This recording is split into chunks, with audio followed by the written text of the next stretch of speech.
de los medios digitales de la Facultad de Derecho, y se les da la más cordial bienvenida a la mesa redonda, Estado de Derecho y Positivismo Jurídico en el marco del seminario Hans Kelsen y el Nuevo Siglo XXI, realizado como parte de las actividades de la Cátedra Extraordinaria Eduardo García Maínez. En este evento, contamos con la valiosa presencia del profesor emérito de nuestra facultad e investigador nacional emérito, el doctor Rolando Tamayo y Salmorán.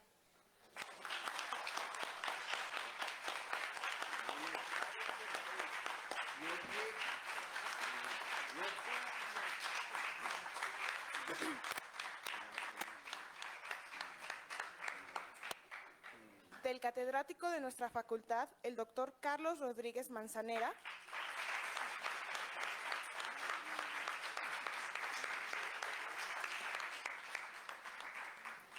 Y del doctor Pietro Matei Gentili, investigador del Instituto de Investigaciones Jurídicas de la UNAM.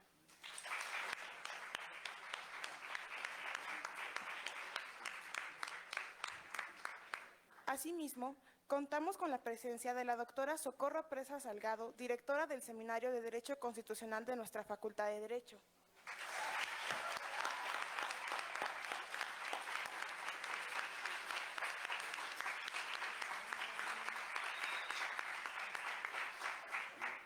Quien fungirá como moderadora en esta mesa y a quien cedo la palabra en este momento. Pues buenos días a todos, todas, todes que están aquí. Realmente es un gusto y un enorme placer estar acompañada primero por tres grandes juristas. Desde el más joven, que es discípulo también del doctor Rolando Tamayo Salmorán, y también por un profesor al que yo admiro muchísimo, que es también el doctor Carlos Rodríguez Manzanera. Tener en este espacio a tres generaciones muy importantes de la filosofía del derecho es un honor. Es un honor para ustedes que están aquí, para mí y para muchos de los académicos y académicas que están en esta aula. Porque unimos tres generaciones de esta universidad. El doctor Piero Gentili Padeletti, Matei, ya le cambié, siempre le cambiaba el orden de los apellidos, que realmente para mí es un gusto que también esté en esta mesa. Hoy como investigador ya del Instituto de Investigaciones Jurídicas, pero que hace muy poco tiempo también formó parte de lo que son los estudiantes de esta Facultad de Derecho. Y hoy ya está en el Instituto de Investigaciones Jurídicas de la UNAM, ¿no? Tener también la oportunidad de escuchar nuevamente al doctor Carlos Rodríguez Manzanera es un agasajo. Él es formador de formadores definitivamente de lo que es esta Facultad de Derecho. Yo lo extraño muchísimo. Yo tuve el honor de compartir el cubículo con él y siempre le agradeceré lo amable y lo gentil que siempre fue con nosotros, con el seminario en su momento de filosofía y hoy con el seminario de Derecho Constitucional. Muchísimas gracias. Y además, pues a mí me gustaría que le diéramos un gran aplauso a quien está en el centro de esta mesa, que es en este caso el doctor Rolando Tamayo y Salmorán, que hace apenas 2 días cumplía 81 años y que además le hicieron un homenaje en lo que es el Instituto de Investigaciones Jurídicas. Pero parte de su vida la ha llevado a cabo en las aulas de la Facultad de Derecho y en la licenciatura y en la División de Estudios de Posgrado. Es un honor para nosotros tenerlo aquí, escucharlo nuevamente y de verdad lo que me encantaría es que ustedes disfrutaran la posibilidad de escuchar a uno de los, yo diría, de los más grandes filósofos que ha tenido México. Y yo ya me voy a ver muy pretenciosa, pero ayer estaba platicando con otro gran filósofo que es el doctor Daniel Mendonca de Paraguay, y él dice que el doctor Rolando Tamayo y Salmorán es uno de los filósofos que sabe más de historia de la filosofía a nivel mundial. Ese es el planteamiento que hace también el doctor Daniel Mendoca, el cual se excusa por no estar aquí con nosotros. Así que les pediría que ahora sí que le diéramos un gran aplauso al doctor Rolando Tamayo y Salmorán por sus 81 años.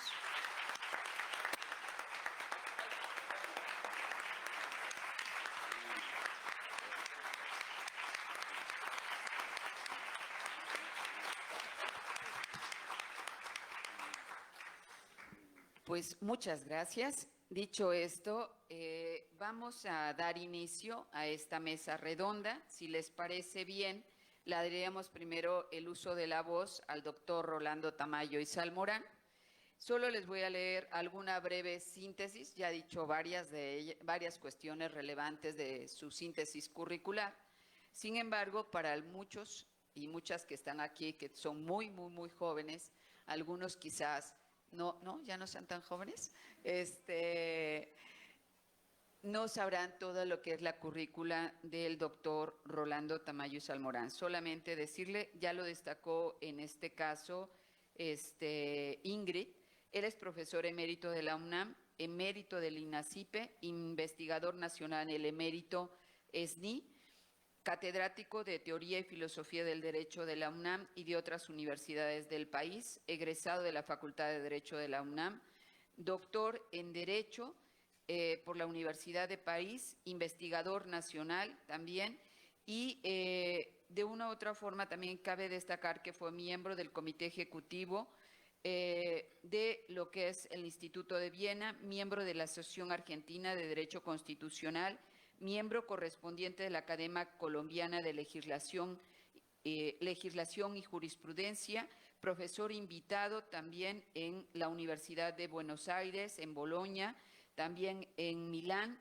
y en las Islas Baleares de la Universidad de La Laguna, de la Universidad del Externado de Colombia, secretario del Instituto de Investigaciones Jurídicas de la UNAM, también fue, director general de Extensión Académica de la misma universidad, coordinador general de Jurisprudencia y Tesis de la Suprema Corte de Justicia de la Nación y autor de diversos libros, entre los que cabe destacar Introducción al Estudio de la Constitución, los publicistas medievales y la formación de la tradición política de Occidente, razonamiento y argumentación jurídica, introducción analítica al estudio del derecho, el derecho y la ciencia del derecho, jurisprudencia, more geométrico, dogmática, teoría y metateoría jurídicas, costumbre o eficacia, condición necesaria y suficiente de existencia del derecho.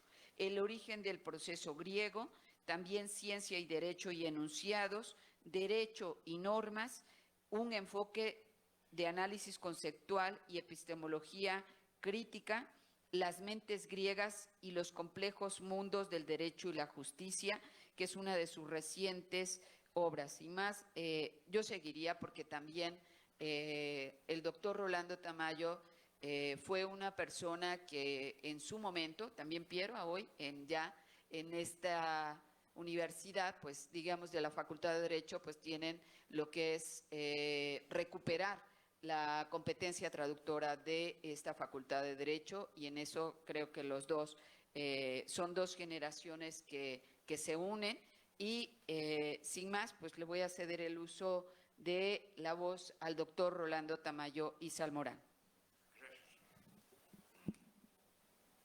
Hay con dos. Bueno, muchas gracias por asistir. A ver si no los aburro.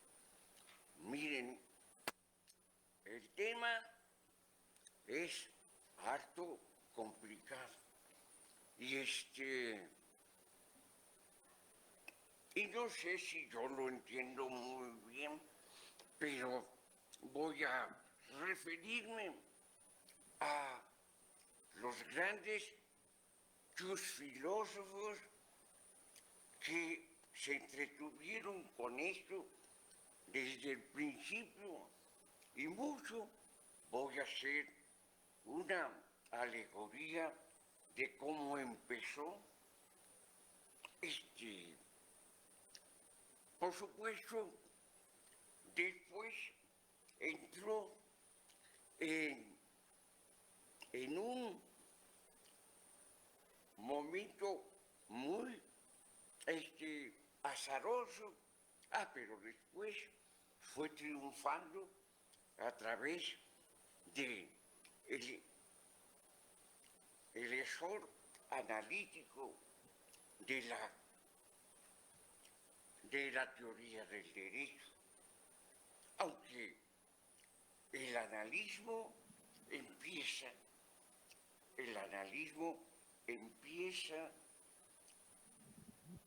desde Aristóteles. Sí, perdón. Mudo, ¿quieres que? No. Bueno, entonces, el análisis es siempre, curiosamente, un análisis del lenguaje. En el mundo que nos toca, por arriba de la ciencia médica y biomédica, el análisis nació con Aristóteles. Hay dos grandes libros de Aristóteles que se llaman Analítica Priora y Analítica Posteriora. Entonces, ¿por qué fue así? Entonces, porque el bueno de Aristóteles empezó a notar que todo lo que se hacía en análisis era algo que ya se había dado y que sí se había dado bien y que era el lenguaje. El lenguaje se tenía que estudiar y aprovechar. Se tenía que aprovechar para hacer más claro el entendimiento, particularmente de la lógica, de la retórica, de la matemática y particularmente de la geometría. Después lo entendieron así todos los que siguieron los trabajos de Aristóteles y los que siguieron el trabajo de los geómetras y de los lógicos. ¿Quiénes fueron esos? Esos fueron los romanos, los juristas romanos. Leibniz, que como ustedes muy pueden saber, si no es que ya lo saben, Leibniz fue uno de los matemáticos más impresionantes que ha tenido la humanidad.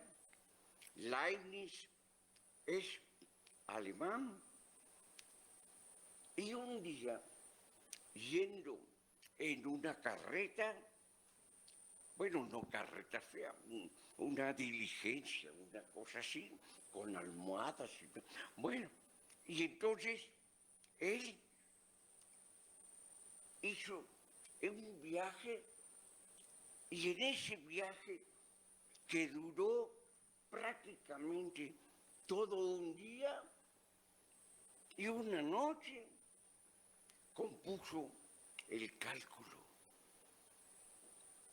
En vez de leer algo, el jajá, y entonces, ¿por qué se puso a producir el cálculo con el que se reprueba a la mitad de los participantes como alumnos?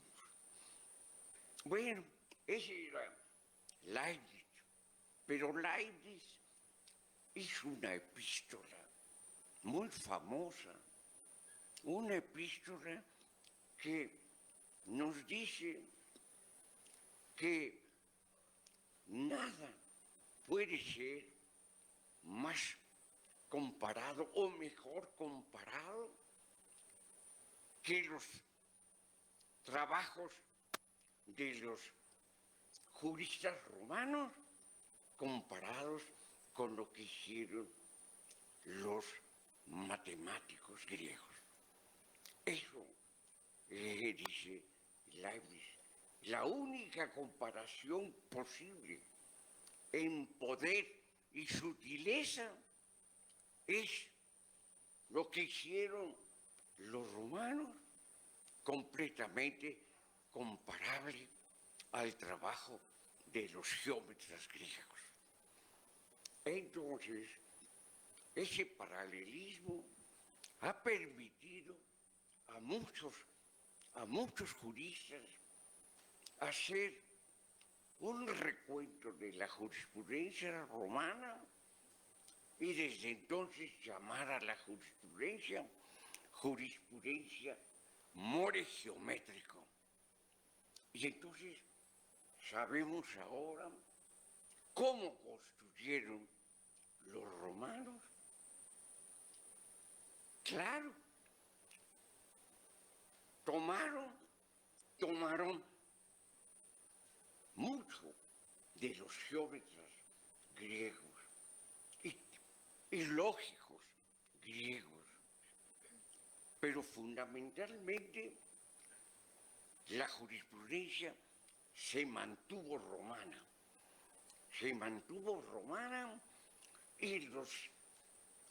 los romanos, los juristas romanos, no quisieron nunca que la jurisprudencia se convirtiera en una filosofía.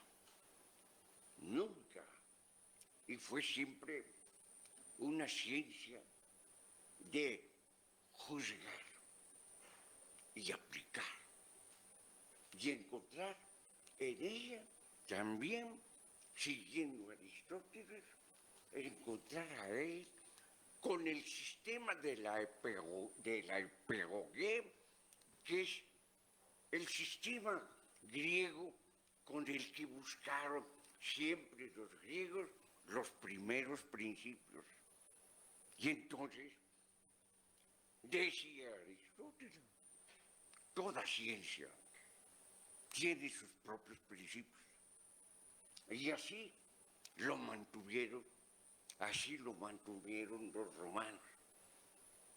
Lo primero que hicieron es buscar los nomina juris. Los nomina juris son los principios específicos y exclusivos de la ciencia del derecho, llamada desde antaño jurisprudencia. Era la ciencia, la prudencia juris, que era la prudencia aplicada al derecho. ¿Y qué es la prudencia? La posibilidad de evaluar, la posibilidad de disponer, evaluar y medir. ¿Pero qué? ¿Qué acciones humanas? Esos primeros principios no se aplican a las nubes, no se aplican al océano, no se aplican ni al firmamento, ni a las masas. Lo que se hacen de esos primeros principios son nomina juris. Son nomina juris, y eso quiere decir que se va a buscar los primeros principios de todo el quehacer, de saber juzgar la conducta humana. Es solo la conducta humana. Bien, ahora voy a pasar, Desde entonces, eh, Aristóteles y otros sabios griegos se dieron cuenta que había objetos en el mundo,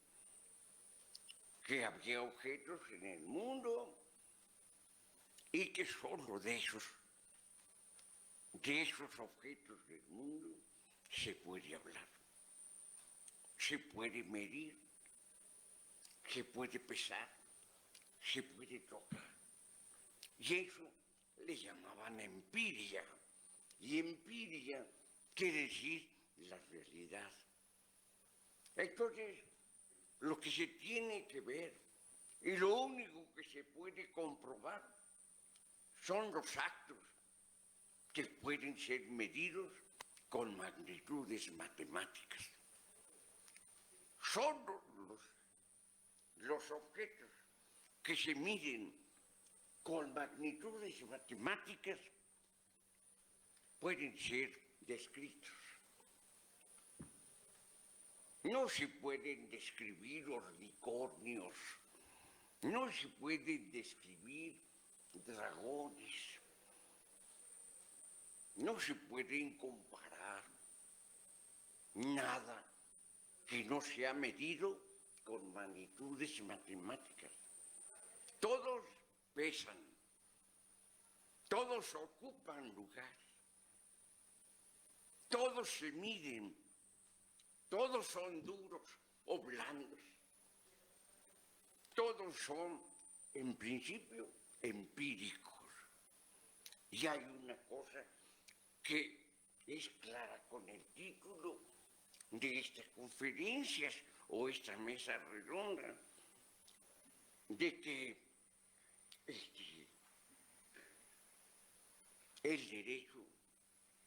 el derecho tiene que aparecer en la empiria, porque si no, no se sabría nada de él, nada.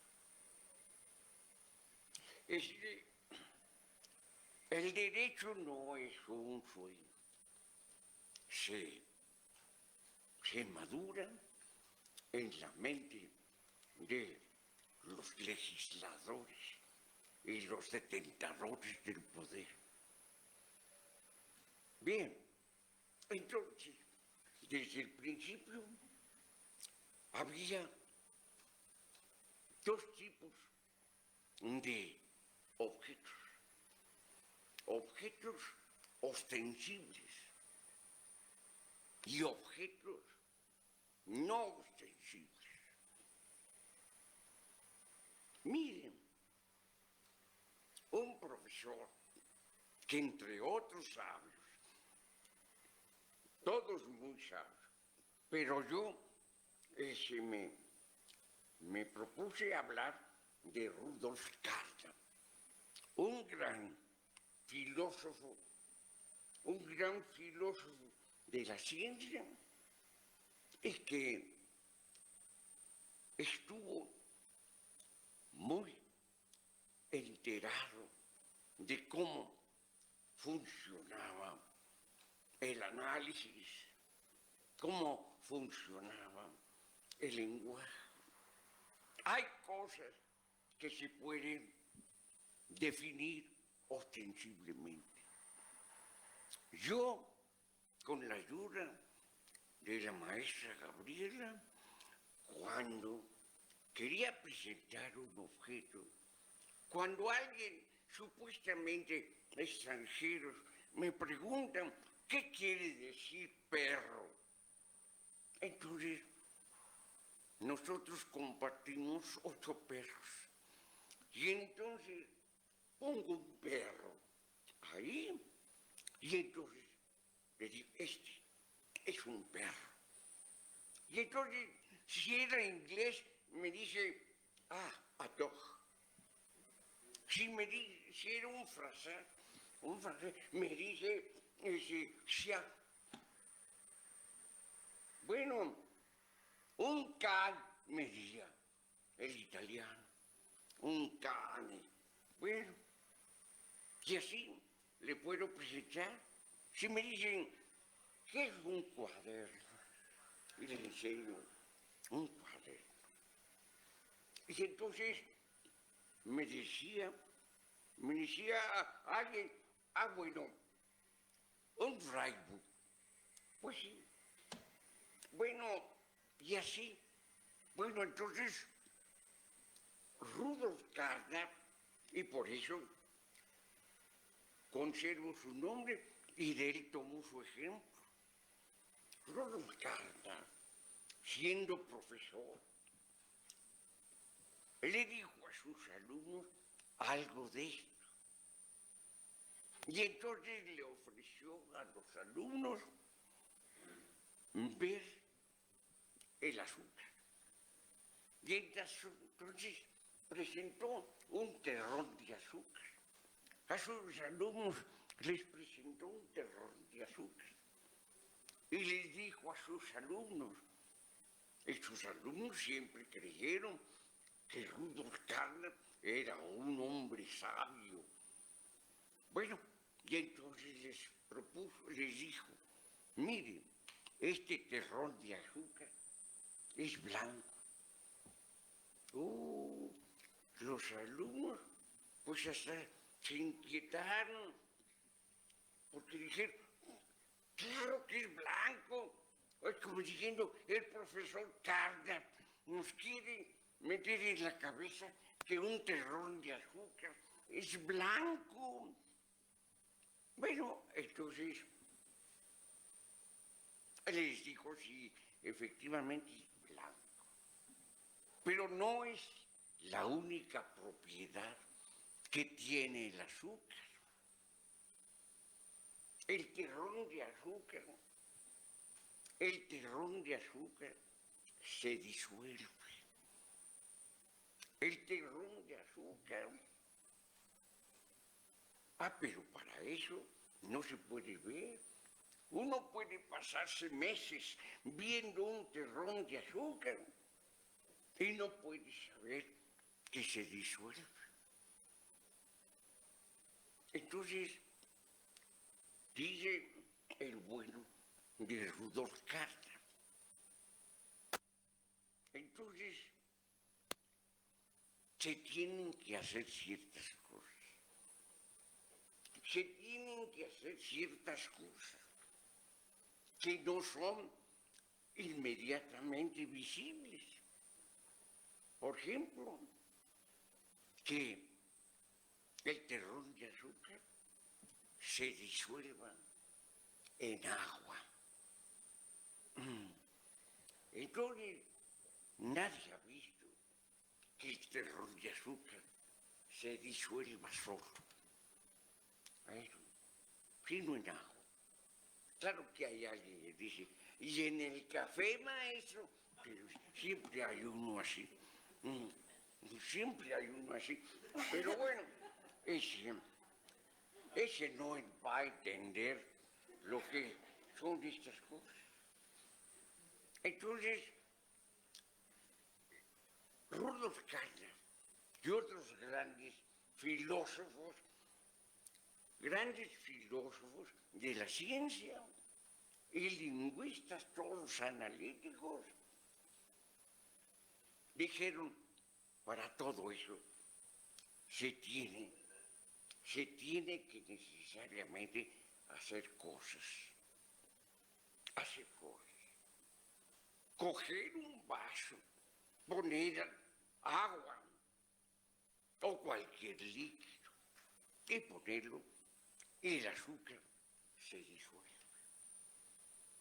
Pero es una propiedad tan empírica como el crecer blanca. Es una propiedad empírica que disuelve. Y eso es tan cierto como que es blanca. Bueno, pero así pasa. Y entonces agrega Rudolf Carnap otras cosas. La por ejemplo, pone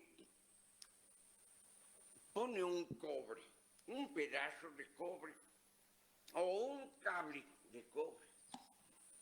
Y entonces dice, el cobre es ocre. Y lo enseña y lo ve, ya sea un pedazo o un cable de cobre. Pero entonces, ¿qué tiene que ver? Es que el cobre es conductor. Claro, cuando ve a alguien un cobre, no sabe que es conductor. Pero si se conecta a una fuente eléctrica, entonces es el mejor conductor eléctrico que exista. Y por eso se roban hasta los cables. Se roban hasta los cables. Bueno, y el libro, entonces tenemos así. Después puede haber muchas cosas. Por ejemplo, el vidrio. El vidrio. Uno ve un vidrio, pero no ve que es frágil. Bueno, hasta que le mete una patada o un martillazo, entonces se da cuenta que el vidrio es frágil. Y así de que el cobre es un gran conector de electricidad, un gran conductor. Y así muchas cosas, muchas y muchas cosas. Por ejemplo, nosotros vemos a un humano y sabemos que es bípedo, que camina, que puede pasar.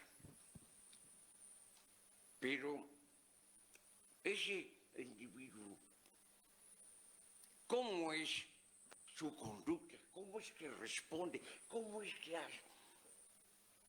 Por ejemplo, nosotros sabemos que la Madre Teresa de Calcuta es una persona muy bondadosa.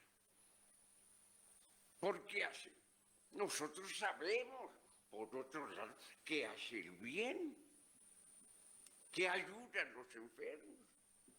Pero cuando la vemos pasar, nunca vemos su bondad.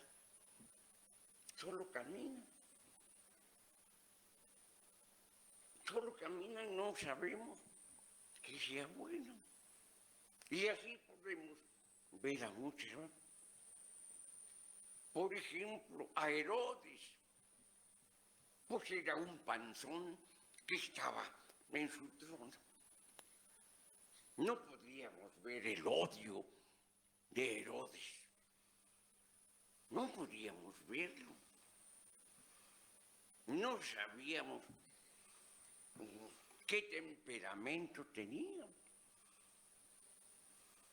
Pero todos supimos que mandó matar a todos los infantes que tuvieran menos de 2 años. Sí, es bueno, no lo puedo decir en público.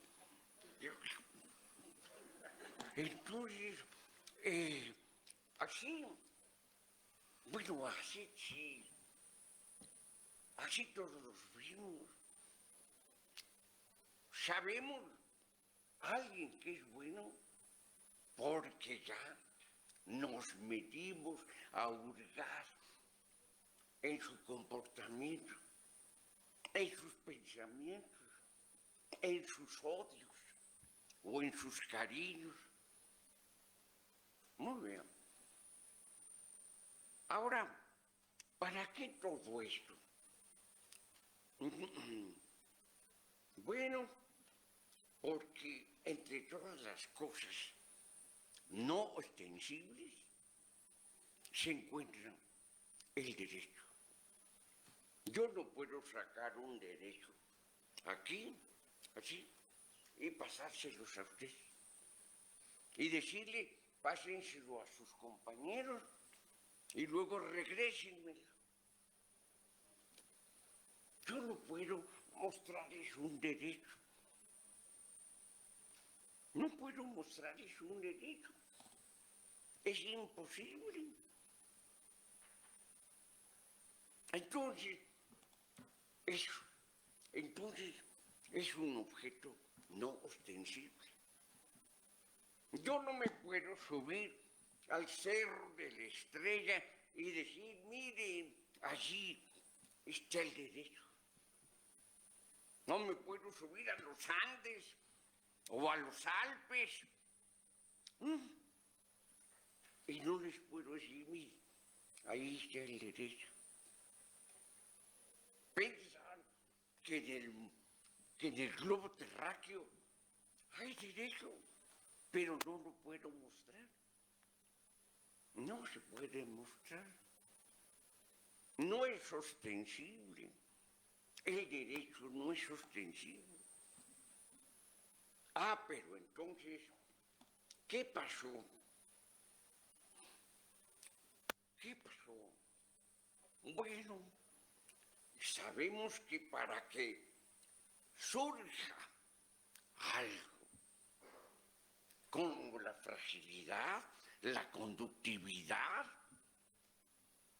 bueno, entonces tenemos que hacer algo. Siempre se tiene que hacer algo.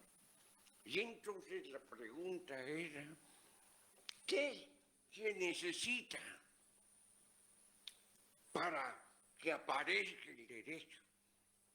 Entonces, los sabios romanos dijeron decirlo. Lo único que tenía que haber era el jus dicere. El jus dicere. ¿Qué se tiene que hacer? Decirlo. Lo haga un déspota, lo haga un congreso, lo haga un buen rey, lo haga Salomón, lo hagan los venerados legisladores griegos como Solón. Entonces, el derecho, para que aparezca, se dice, se dicta, jus dicere, es el jus dicere. Se tiene que decir, y lo dice el legislador, o lo dice el déspota, o lo dice un buen amado legislador, un rey venerado, pero se tiene que decir. Ahora bien, si el derecho se tiene que decir, si el derecho se tiene que decir, entonces el derecho es un lenguaje. Es un lenguaje. ¿Por qué? ¿Por qué se lee el derecho? ¿Por qué se escribe el derecho? ¿Por qué se dicta el derecho? Porque es un lenguaje. Ahora, no es un lenguaje muy igual al lenguaje natural. No, es un lenguaje peculiar, es un lenguaje que piensa, establece límites a la acción humana o conduce acciones humanas con una circunstancia peculiar. que el derecho, para que sea derecho, tiene que tener un mecanismo de aplicación, un elemento de aplicación. Y que desde entonces, en la antigüedad, es una buena, que desde entonces se llamó pena y luego, cuando se ha vinculado a los aplicadores del derecho, se llama sanción. Y entonces, ahora, si el derecho no se aplica,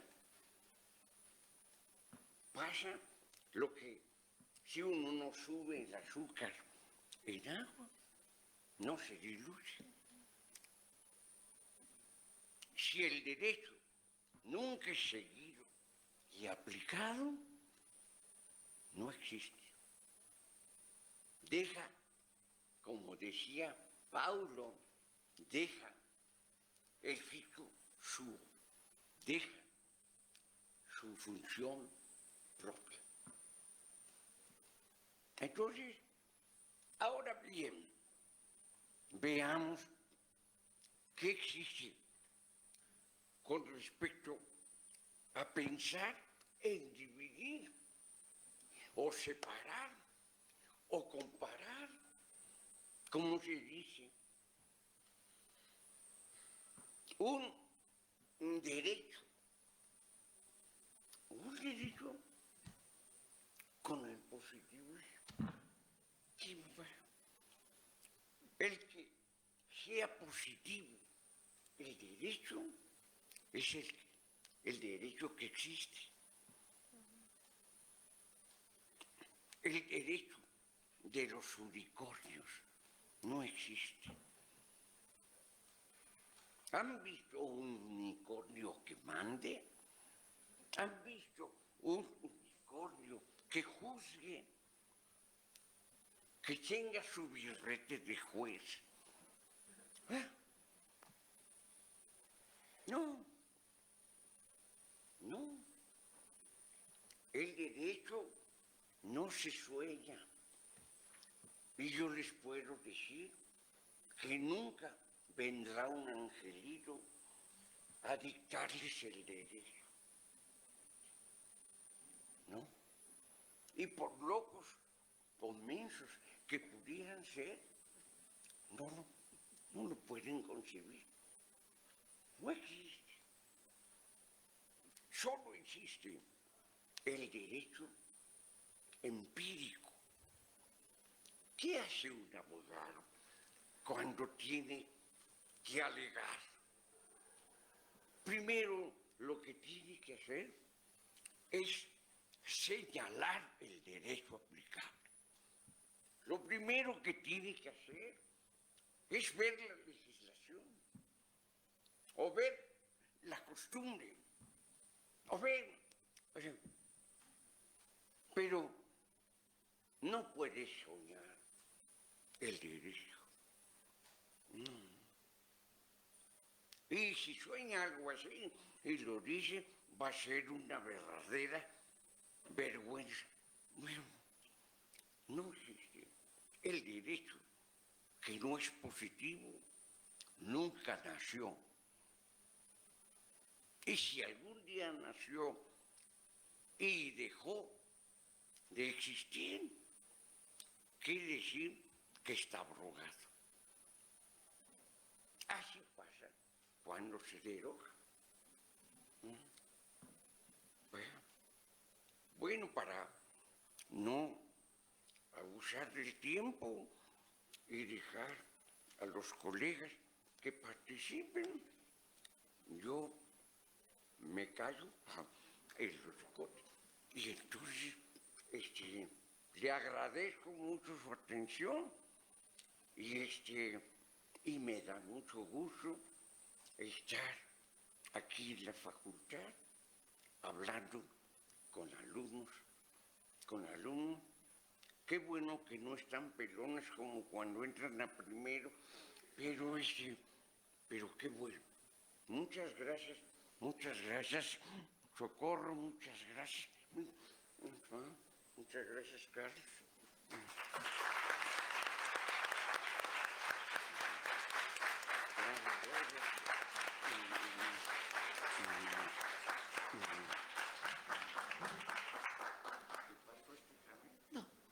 Muchísimas gracias al doctor Rolando Tamayo y Salmorán. Me encanta ver las caras y los rostros que hay en el auditorio cuando lo escuchamos. Siempre es un placer escucharlo y sobre todo verlo también. ¿Sí? Eso es lo más importante. Gracias por estar aquí, doctor Rolando Tamayo. A continuación les voy a solamente a mencionar algunos datos del doctor Carlos Rodríguez Manzanera. Él es licenciado en Derecho, con mención honorífica por la Facultad de Derecho, es profesor titular de tiempo completo por oposición, es autor de un libro pronto a publicarse, Las categorías formales del derecho, y actualmente es responsable del libro Introducción a la Teoría General del Derecho para adaptarla a lo que es el programa de estudios de la Facultad de Derecho. También hay que mencionar algo que él no quiere que lo mencionemos, pero él tiene una antigüedad aquí, en esta Facultad de Derecho, de 40 años. 48. Ah, no, 48, ¿ve? Ya le quería quitar yo 8 años, ¿no? 48 años. Por eso les decía yo que él es un formador de formadores, ¿no? Muchísimas gracias. A continuación, pues le cedo, bueno, ya tiene ahí los micrófonos, el uso de la voz. Adelante, doctor. Buenos días a todos. No sé si se oye. A ver, ¿se oye? Sí. Ok. Bueno, en primer lugar, agradecer a la doctora Socorro el haberme invitado, el compartir la mesa con el doctor Rolando y el doctor Piero. Y estoy un poco desencanchado, les voy a confesar. Porque hace un año me jubilé y estoy en la felicidad total. De tal manera que acepté la invitación de la doctora Socorro y entonces quisiera empezar con esta anécdota. Un día,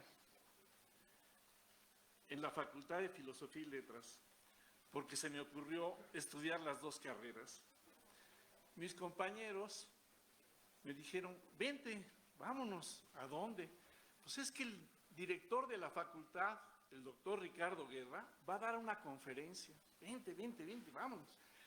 Llegamos a un aula como esta, estaba llena, nos sentamos en el suelo y el doctor Ricardo Guerra habló sobre un filósofo, Heidegger. Cuando terminó la conferencia, me di cuenta de una cosa.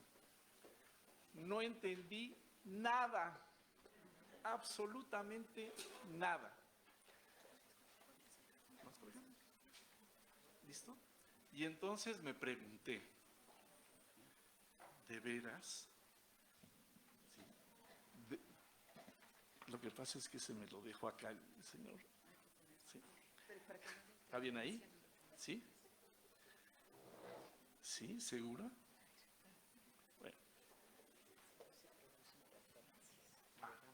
Bueno, perfecto. ¿Así está bien? Sí. Creo que se escucha Bueno. bien. Sí. Entonces, pues no había entendido nada. Y como ya saben, el tema de esta conferencia es nada menos que el Estado de Derecho y positivismo jurídico. Y ya el doctor Rolando les dijo que es un tema bastante complejo. Entonces pensé, ¿qué va a pasar con los alumnos ahora que les dé la conferencia?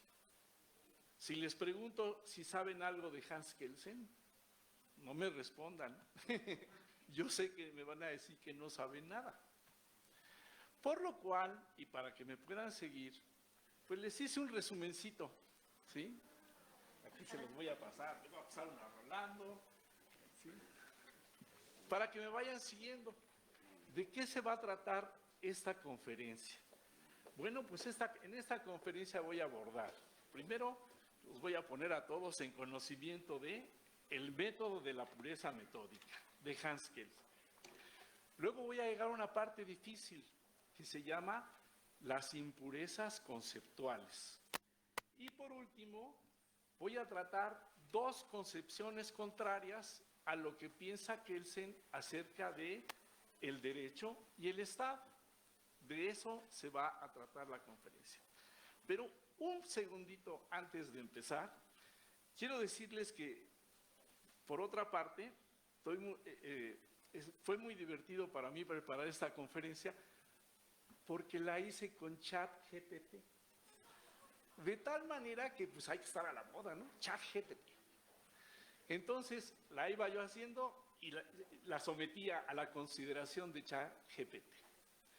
Y pronto le tuve que empezar a corregir a ChatGPT porque me empieza diciendo que el derecho es una ciencia y rápido le digo, a ver, vete a la teoría pura del derecho, páginas 71 y 72 y dime qué dice Kelsen.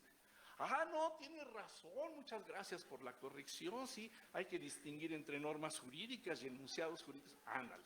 Y luego sigue y me sale, el derecho es un conjunto de normas. A ver, espérame, ChatGPT, a ver, conjuntos los hay muchos, incluso de los tontos que pasaron por la facultad y siguen pensando que el derecho es un conjunto de normas, que no hay una diferencia entre sistema y conjunto, que no todo sistema es un conjunto, mientras no todo conjunto es un sistema. Ay, no, qué bueno que me dices, tienes toda la razón, déjame decirte, ándale. Y así le iba yo corrigiendo a ChatGPT. Sin embargo, tengo que reconocer una cosa.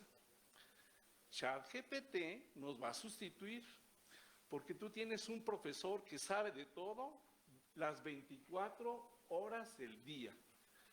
Pero ahora, como estoy feliz, me he estado tomando cursos de memoria, de inteligencia artificial. Y lo que te dicen todos los que imparten estas conferencias de inteligencia artificial es lo siguiente. Sí te va a sustituir la conferencia, sí te va a sustituir la inteligencia artificial, pero no te va a sustituir ella, te va a sustituir el que la sepa manejar. Y precisamente esos cursos es de aprender a dialogar con la inteligencia artificial, porque hay que, con la inteligencia artificial le tienes que hacer lo que se llama un prompt, tienes que irle haciendo preguntas muy exactas para que te conteste. Entonces le dije, bueno, a ver, espérate. Ahora lo que te voy a pedir es que cada cosa que me digas me la justifiques en las obras de Kelsen. Y cada cosa que me decía, me citaba las obras de Kelsen. Ah, entonces ahora sí, ya estamos hablando con rigor y precisión. Bueno, ustedes ya no tienen disculpa, compañeros. Tienen un profesor las 24 horas. En mis tiempos ya quisiera yo que hubiera habido alguien cuando me quedaba con duda, iba a los libros y no entendía, que alguien me lo explicara. Hay aspectos que si no un profesor te hace ver en qué consisten, no los vas a entender. Pero ahora puedes dialogar con ChatGPT. Entonces se necesitan dos cosas. Uno, que quieras saber. Y si estás aquí, pues aprovecha. Porque cuando salgas al mercado laboral, la cosa está dificilísima. De hecho, se anuncia ChatGPT, más bien quien sepa manejar ChatGPT y cualquier inteligencia artificial te va a sustituir. Segundo, hay que saber dialogar con ella. Bueno, ya después de este preámbulo, me voy a la conferencia, ¿sí? Empezamos. Y entonces, lo primero que dice Kelsen es, a ver, toda ciencia, ¿sí?, tiene que proceder con todo rigor, coherencia, exactitud, etcétera, etcétera. Y lo primero que nos tiene que decir es, ¿cuál es el método que va a emplear? ¿Sí? Nos tiene que explicar perfectamente el método, por eso lo vamos a explicar. Y en segundo lugar, nos tiene que delimitar el objeto de estudio. ¿Qué se va a estudiar? El derecho positivo, el derecho creado por los humanos. No se va a estudiar ni el derecho natural, ni realmente el derecho eficaz, como quieren las corrientes del justnaturalismo y del justsociologismo. Claro que se va a hablar de ellas, pero principalmente se va a estudiar el derecho creado por los humanos, el derecho positivo. ¿Cómo le vamos a hacer para hacerlo? Pues Kelsen se encuentra con un problema. En su época, los que estudian el derecho echan mano de los métodos de otras ciencias. La ciencia jurídica no tiene un método propio. Y entonces Kelsen se da cuenta que en el estudio del derecho interviene la psicología, la sociología, la ciencia de la historia, etc. Y dice no.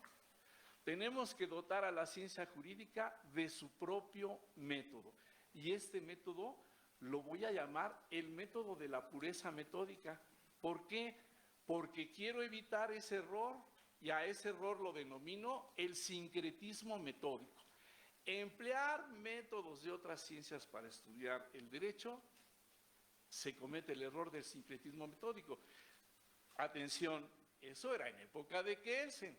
Porque hoy en día tenemos dos cosas, interdisciplinariedad, ¿sí? Y multidisciplinariedad. Entonces, esto que estoy diciendo es en el momento en que habla Kelsen. Muy bien. Vamos a meternos rápidamente, me voy a tratar de ir lo más rápido posible, con describir en qué consiste el método de la pureza metódica. Número 1. Para estudiar las normas jurídicas, pues no puedo emplear los métodos de las ciencias naturales. ¿Y cuáles son estos dos métodos? El método de la causalidad y el método de la probabilidad. Primero, el método de la causalidad o principio de causalidad, ¿sí? A determinadas causas se producirán los mismos efectos bajo determinadas condiciones. Si es A, es B. Listo. Obviamente, no se pueden describir así las normas. Segundo, el método de la probabilidad. Si suceden ciertos hechos, se van a producir otros hechos bien conocidos. Es probable que se produzcan. Ejemplo, si las condiciones atmosféricas son propicias, es probable que llueva. Si es A, es probable que B. Y se me olvidó dar el ejemplo de las ciencias naturales. Si aplico calor a un metal, se dilata. Bueno, esos son los métodos de las ciencias naturales. Pues dice Kelsen, no, yo voy a inventar el método para la ciencia jurídica, el método de la pureza metódica, y este método va a tener su propio principio, el principio de imputación. ¿Y en qué consiste el famoso principio de imputación? Pues si se da una condición, deben darse las consecuencias. Si es A, debe ser B. Si alguien posee un bien inmueble en la Ciudad de México, debe pagar el impuesto predial. Si alguien priva de la vida a otra persona, deberá ser castigado. Bueno, aquí quiero detenerme porque hay una observación muy importante que hace Kelsen, una observación que quiero destacar. Mientras que en los fenómenos naturales el vínculo o enlace sucede entre hechos físicos que son independientes de toda intervención humana, pues aún sin ella el calor dilatará un metal, y aún sin la intervención humana las condiciones atmosféricas van a propiciar, si se dan adecuadamente, que llueva, ¿sí? Aunque nadie incluso lo observe. En cambio, las normas jurídicas establecen un vínculo que es creado por ellas, establecen un vínculo que es un acto de voluntad de la autoridad jurídica. Bueno, ya delimitamos a la ciencia jurídica de las ciencias naturales. Ahora hay que delimitarla de todas las demás ciencias sociales, que son primas hermanas de la ciencia jurídica. Entonces tenemos que hacer un lado a la psicología, a la sociología, etc. ¿Por qué las vamos a hacer un lado? Bueno, porque estas ciencias estudian los comportamientos humanos tal y como se presentan o probablemente se presentarán. Para eso incluso pueden echar mano tanto de las ciencias naturales como de las ciencias formales, la matemática, la lógica. En cambio, la ciencia jurídica fundamentalmente tiene que estudiar las normas jurídicas que prescriben cómo debe producirse el comportamiento humano y además van a calificar los hechos en ordenados o prohibidos, permitidos, autorizados. Como veremos más adelante, estas ciencias, las ciencias sociales, van a ser ciencias auxiliares de la ciencia jurídica porque ellas se van a ocupar de estudiar el contenido de las normas jurídicas. Tercer paso en este proceso de depuración que vamos llevando. Vamos a aislar a la ciencia jurídica de la filosofía práctica y en particular la vamos a alejar de la ética, la axiología y la teleología. ¿Y por qué? Porque esas ramas de la filosofía proponen cómo debe, debería o debió ser el derecho, ¿sí?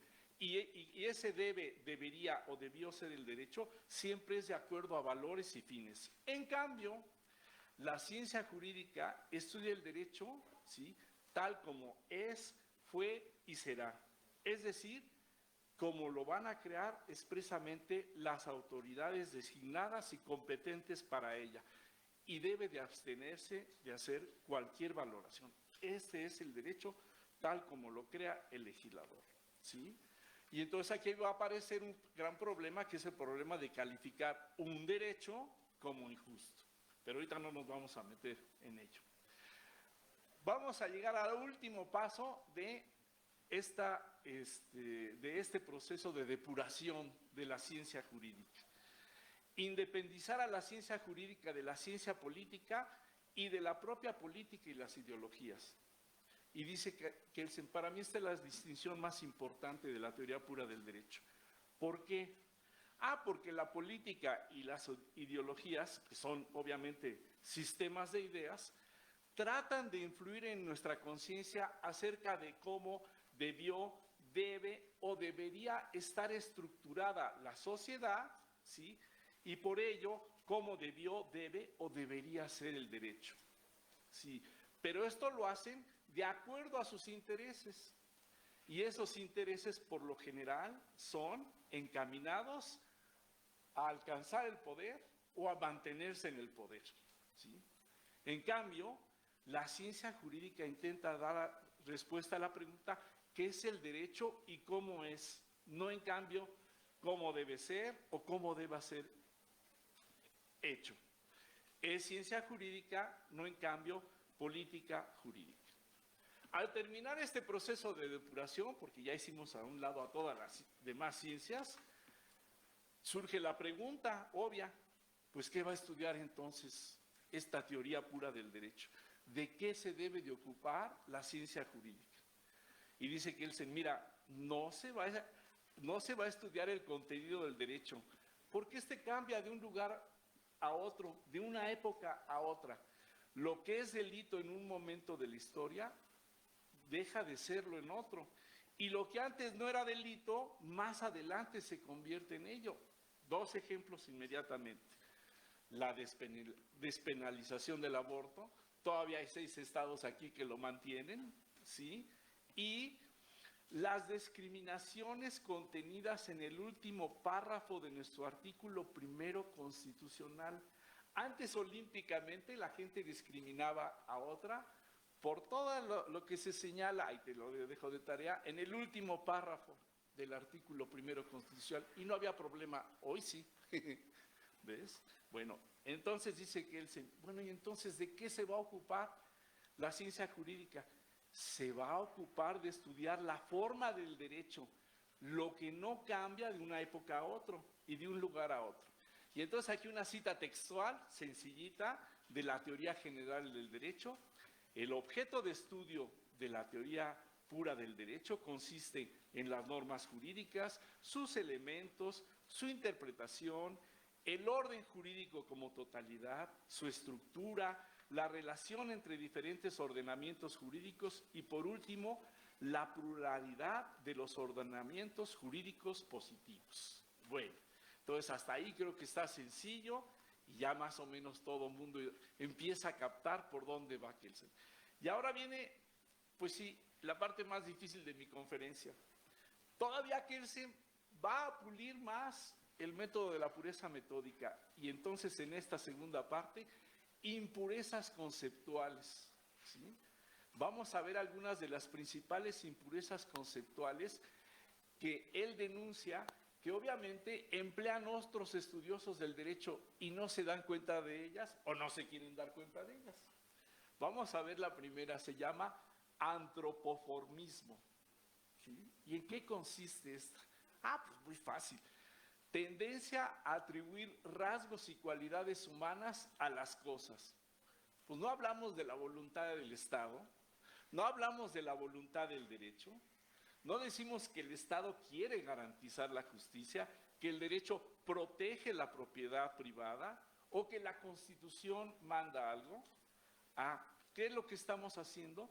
Estamos trasladando categorías de la acción humana, querer, proteger, mandar, a entidades que no tienen voluntad y que no pueden obviamente querer, proteger o mandar. Pero estamos cometiendo un error conceptual, se llama antropoformismo. Y así hablamos, antropomorfismo, perdón, y así hablamos. Ahora, el siguiente error que cometemos, anfibología.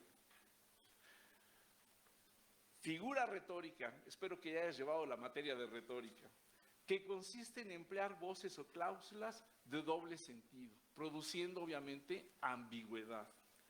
Se pensaba antes que como los sexos son iguales, luego los derechos no podían ser iguales, ¿no? Masculino, femenino, no. Antes se pensaba así. Implicaba un error, una confusión entre una diferencia biológica y la igualdad ante la ley.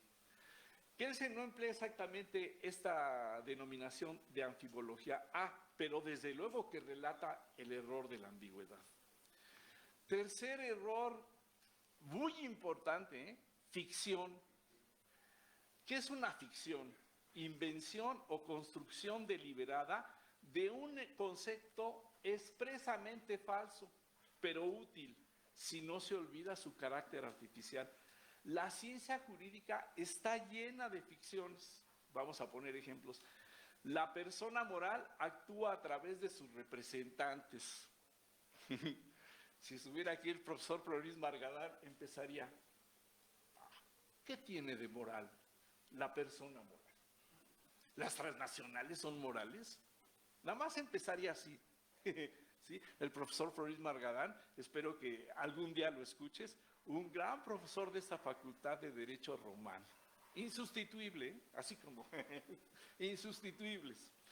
Luego, la persona moral actúa a través de sus representantes. Pues es una ficción.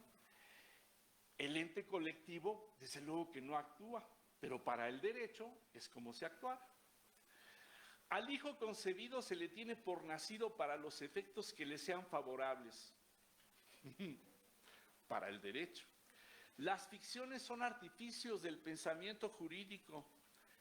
Te voy a mencionar dos que las has escuchado. La primera, la hipótesis de un contrato social. Pues obviamente nunca existió ni existirá, ¿no? Pero hacemos la ficción como si nos hubieran invitado al contrato social. Y obviamente la ficción que emplea Kelsen, la norma hipotética fundamental, son ficciones, no hechos empíricos. Cuando se olvida esto, entonces se va a cometer el siguiente error que se llama hipóstasis. ¿Y en qué va a consistir este error? Conversión de conceptos lógicos o jurídicos en sustancias, en entidades reales. Y entonces estamos cometiendo lo que se llama un error ontológico. Ahí te va uno a ver. La soberanía reside en el pueblo. Es convertir un concepto jurídico en una propiedad de un sujeto colectivo real, o la de afirmar que la persona del Estado realmente existe. Estas impurezas son supuestos metafísicos encubiertos que deforman el objeto de la ciencia jurídica. Antes de emplear estas herramientas en un debate entre Kelsen y su maestro George Jelinek y su contemporáneo Carl Smith, hay que añadir dos preguntas que dan lugar a otros dos argumentos de Kelsen que nos van a ayudar a definir su postura acerca del Estado y del derecho. ¿Sí? Vámonos. Kelsen afirma que no hay Estado sin derecho ni derecho sin Estado. Es más, son lo mismo. ¿Cómo? Y entonces nos lanza dos argumentos. A ver, ¿a quién le interesa? Porque siempre hay un culpable, ¿verdad? En criminología, lo primero que hay que hacer, ¿quién es el interesado? ¿A quién le interesaba aquí el delito? ¿A quién le interesa que exista una distinción entre el Estado y el derecho? Y su argumento es al gobierno, ¿sí?, al interés político del gobierno, hacerse pasar como si él fuera el Estado. No tengo nada contra la 4T, pero pregúntenle ahorita, ¿qué es lo que quiere la 4T? Ah, pues yo estoy en el poder, pero en realidad casi yo soy el Estado. Y si no, vean cómo está acabando con el amparo. Bueno, el gobierno, mediante una ficción ideológica, nos dice que su poder político equivale al del Estado, ¿sí? El gobierno quiere elevar su voluntad particular a la categoría soberana y poder hacer lo que quiera. El gobierno se muestra como si él fuera el Estado y no su administrador. Segundo, ¿puede elaborarse una teoría que distingue entre el derecho y el Estado sin utilizar conceptos jurídicos? Segundo argumento de Kelsen. Y Kelsen dice, todas las tesis que pretenden distinguir entre el derecho y el Estado tienen que utilizar conceptos jurídicos para fundamentarse y manifestarse. Kelsen demuestra que toda teoría del Estado es inevitablemente una teoría del derecho, porque solo el lenguaje jurídico permite definir sus categorías: competencia, órgano, validez, sanción, etcétera. Todos son conceptos jurídicos, soberanía, todos son conceptos jurídicos. Así, la ciencia jurídica desmonta la pretensión de una ciencia política pura separada del derecho. Si recordamos la afirmación de Kelsen de que no hay Estado sin derecho ni derecho sin Estado, entonces podemos arribar a las siguientes conclusiones. El Estado es el orden jurídico.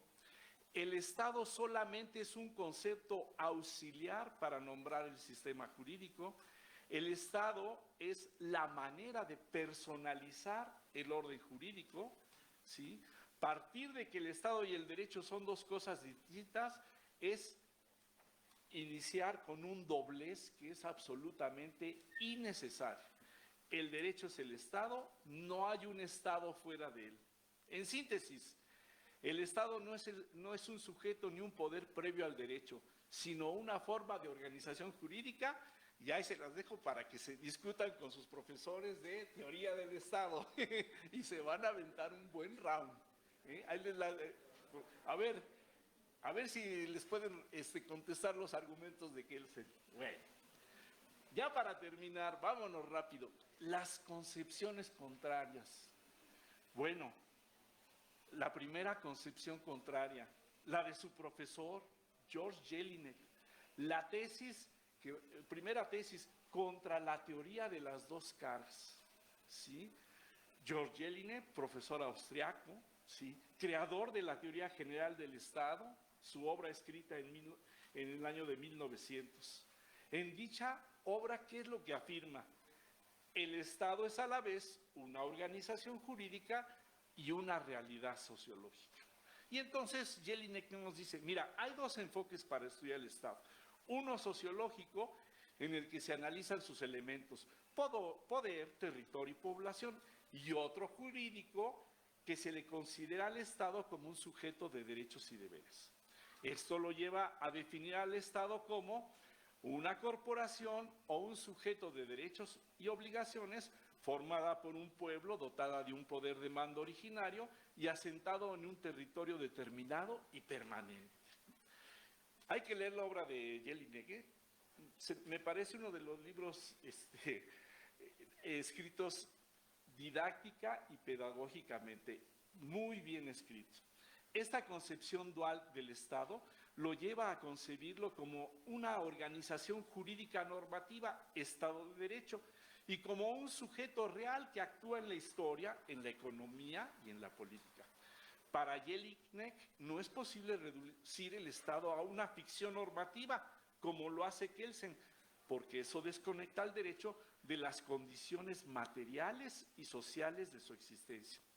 Kelsen le critica inmediatamente el error metodológico de mantener una duplicidad ontológica innecesaria, pues no hay dos entes, un estado sociológico y un estado jurídico coexistiendo. Solamente hay un estado que es el orden jurídico en el que se regulan los otros elementos, población, poder y territorio. Jelinek ha hipostasiado la noción del Estado para convertirla en un ente real. Vámonos. Ahora vámonos con Carl Schmitt, ¿sí? Frente a la posición normativista de Kelsen, la explicación del derecho basada en las normas jurídicas, aparece la posición decisionista de Carl Schmitt. Muy importante, quiero ahorita así como que piensen en alguien que se llama Donald Trump. A ver, ténganlo en mente. Carl Schmitt asegura que el Estado no puede reducirse a un sistema normativo, porque en su esencia, su razón de existir radica en una decisión soberana. Antes del derecho hay una decisión política fundante que crea la Constitución y por ello al orden jurídico de un país. De esta manera se enfrenta a la posición normativista que hace partir el fundamento del derecho de una norma hipotética fundamental que autoriza decisión. Para Schmitt, antes de la norma, antes de la Constitución, hay una decisión soberana. Antes del deber ser, hay un querer ser político. Entre paréntesis, falacia naturalista, pero ahí se los dejo de tarea. En sentido inverso, para Kelsen, antes de la decisión hay una norma, un deber que la autoriza. En otras palabras, es enfrentada la teoría pura del derecho de Hans Kelsen, ¿sí?, con la que Kelsen trata de explicar la validez del derecho, con la decisión de la voluntad del soberano, que presupone que siempre en la creación del derecho hay alguien con el suficiente poder para crearlo, ¿no? Ya salió el elemento. Dos argumentos de Schmitt. El derecho no puede fundamentarse a sí mismo a través de una norma hipotética fundamental. La fundamentación del derecho, del orden jurídico, del sistema de normas jurídicas, presupone siempre la voluntad de un soberano. Y su segundo argumento, en los momentos de excepción, de estados de emergencia, cuando el derecho es suspendido, el soberano, sea un líder, un presidente, un órgano, etcétera, sigue actuando, y esto demuestra que el Estado trasciende sus decisiones al derecho, puesto que estas decisiones no se encuentran reguladas por él, van más allá del derecho. Ejemplo, en nuestro derecho mexicano, este ejemplo se encuentra en el artículo 29.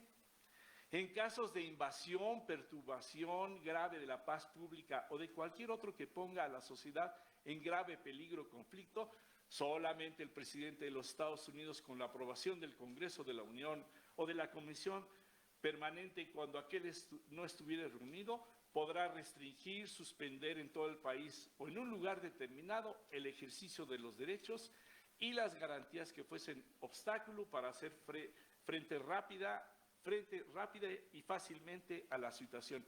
Pero deberá hacerlo por un tiempo limitado, por medio de prevenciones generales y sin que la restricción o suspensión se contraiga a determinada persona.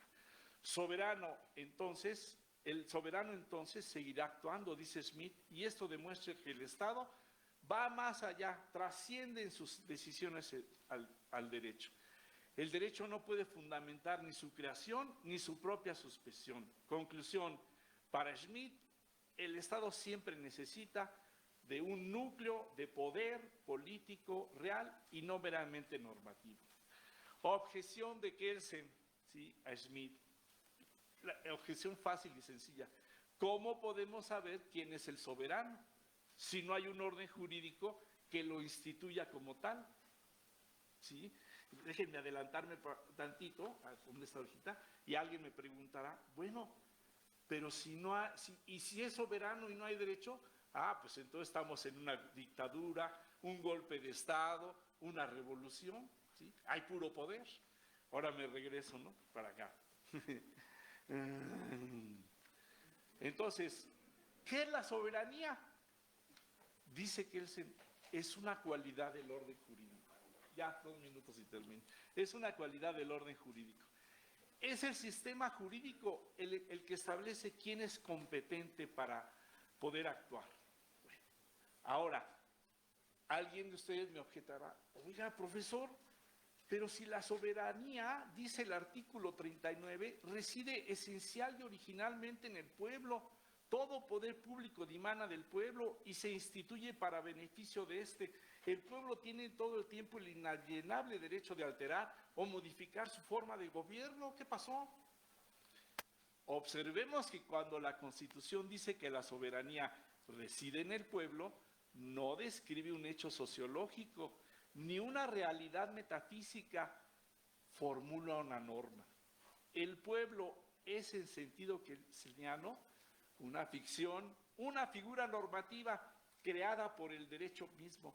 No es un sujeto real que exista antes de él. Y bueno, ya para terminar, porque ya me pasaron aquí la guillotina, ¿sí? Creo que ya abarqué casi todo lo que dije en la conferencia, y entonces voy a llegar a mi conclusión. ¿Sí?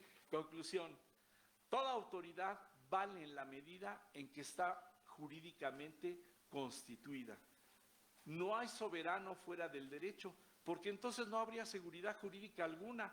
En otras palabras, el derecho es la única fuente de validez. Fuera de él solamente hay fuerza y no autoridad. Muchas gracias.